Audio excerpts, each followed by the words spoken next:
All right. So in chapter one of Writing for Success, we're going to spend some time talking about reading and writing at the college level, developing solid study skills, and how to become a successful college level writer. Okay, let's talk about reading strategies and how reading strategies relate to successful writing.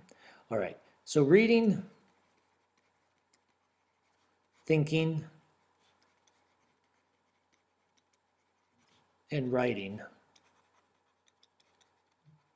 all exist in a trifecta of influence on your college level success.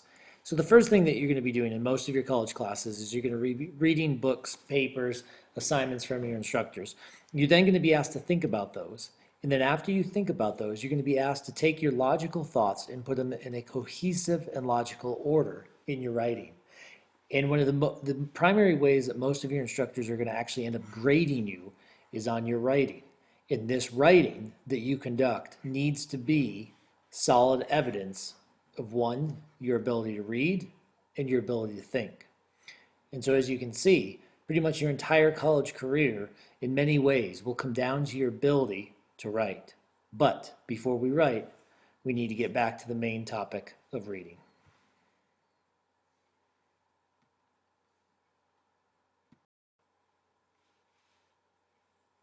Okay, so after you understand the importance of reading, it's time to start spending some time thinking about how can I read better?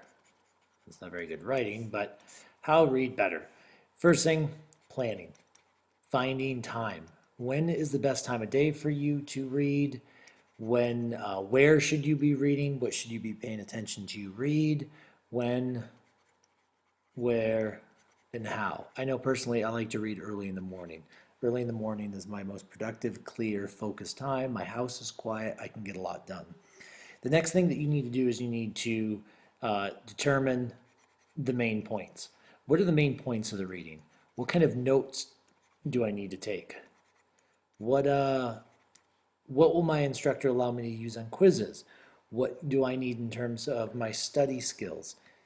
So notes, outlines, all of these sorts of things. You need to determine how you're going to record the main points so that you can use those a month, 2 months, 3 months down the road when you get to the final. How are you going to go back and make those main points usable? The next thing that you need to think about is you need to spend some time thinking about how can you take those main points and then summarize those main points into a key message from the reading.